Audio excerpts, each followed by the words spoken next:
Did the LEM itself have seats and seat belts? No, it didn't. Not the lander. Yeah, and I mean, that's the craziest thing to me I've never heard discussed further is the fact that in the audio transcripts, you can see that within 10 seconds of taking off that they say pitch over, which means that the vehicle itself would have to pitch over onto its side, which means that the two astronauts inside of it would be laying on top of each other, getting squished because they still have to deal with the gravity of the moon. Within 10 seconds, you're not going to be floating around and allowed to pitch over the vehicle. The toe straps that they put their feet in.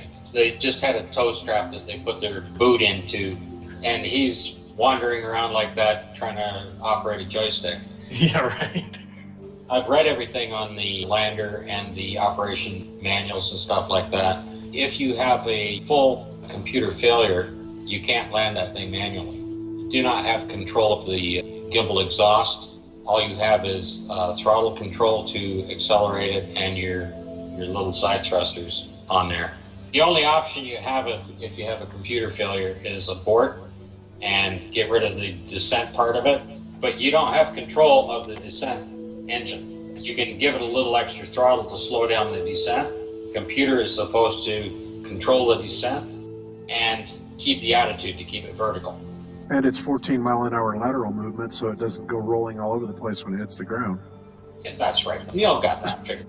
Speaking of the lunar lander itself, the difference between Apollo 11 and Apollo 15 was to make room for the rover. Oh yes, you've got it up here. Yeah. Go ahead, walk us through this, because this was fascinating to me too. The descent engine fuel tanks, there's 2 oxidizers and 2 fuel tanks in there, are pressurized by a helium tank to push it through. It doesn't have a mechanical pump or an engine or any kind. So the helium tank is released and pressurizes the fuel into the descent engine on it. So in Apollo 15, the diagram on the right side there where the arrow is, the rover is set in place where the helium tank is, and the helium tank simply removed. So the rover took over that. So there's no way to pressurize the fuel to run this engine. They relocate the helium tank. It just flat out wasn't needed, I guess, when the rover was... And I did look up the helium tank. Apparently the amount of helium you needed was larger than that storage area, so somebody came up with a special kind of helium. It's called SC helium. I call it special concoction, so that it didn't have to be as big of a tank to pressurize the fuel. Okay, it's only used on Apollo. That technology disappeared again. That special helium that expands many times more than the regular helium does. Yeah, I think it was Apollo 16 that did this little lunar rover, but it's pretty obvious to me that when you change the speed to 1.5, that it clearly shows the rover driving around as it normally would, and the 1 times speed that you see looks like it's in slow motion, and it looks like the dust is kind of staying up in the air a little longer than it should. But I always thought that was just so obvious, just to change it to 1.5 times, and then you see a vehicle driving around in the sand. And again, it weighs only 75 pounds. Some of those turns this guy is making would lend you up on your back. They played it back in a slower motion, right? So it looks all moony and zero gravity. Are you playing it at 1.5, Bob, or regular? I am playing it at regular. Okay, so if you watch it regular, you'll see here that the dust looks to be suspended a little longer than it should be, and it's kind of like a slow, these slow turns. And after you watch, the first part of the video, then if you start it over again at 1.5 times speed, you'll see it's just a car driving around in the sand, and that the dust isn't staying suspended for any longer time. And some of the moves that he's making, again, if it was 75 pounds with the gravity of 1/6, think of making a turn in 1/6 gravity. I mean, what's holding your car to the road when you're making turns is the weight plus the gravity. Like this right here, where he kind of pops a wheelie and kind of skids out right here, that thing would tip over. It weighs only 75 pounds with 1/6 gravity. It would never make it. But yeah, then after you watch that, then go ahead and do it at 1.5 speed, and you'll see it just looks like a car, like a dune buggy in the sand. Okay, here comes 1.5 speed. And that's obviously what they did, is they just slowed everything down. But the bad thing about that is, of course, it slowed down the astronauts' arm movements, whereas you would have no resistance whatsoever. You'd have a hard time not hitting yourself in the face with your arms, flying around with no weight. And, everything would be kind of hyper accelerated from a certain perspective, but everything across the board is slowed down, which tells you that that's all NASA did, was they just simply slowed everything down. And then, and then you look at the weight of those astronauts, what they would weigh. See, that's just a car in the sand, making moves like you would see in any sand buggy. But yeah, if you actually weighed 1/6 and had the muscle mass that you have, even with wearing a backpack, I think that they say the total weight of the backpack was 200 pounds or something. So you have a 200-pound man or 250 pounds plus the 200-pound backpack, but at 1/6 that weight, they're weighing like 50 pounds. So, I mean, they should be able to jump over the lunar rover. They should be able to jump 10 feet in the sky. There's no reason why they wouldn't. Like you said, Bob, they wouldn't have slow movement as if everything was in slow motion. It should be very quick. You have no resistance. You reach out to grab something, your arm would move faster. When you walk, it wouldn't be like you're floating slowly. That only happens when you're slow motion. And again, you can chalk that up to being 1969 and them not realizing or thinking it all the way through, I guess.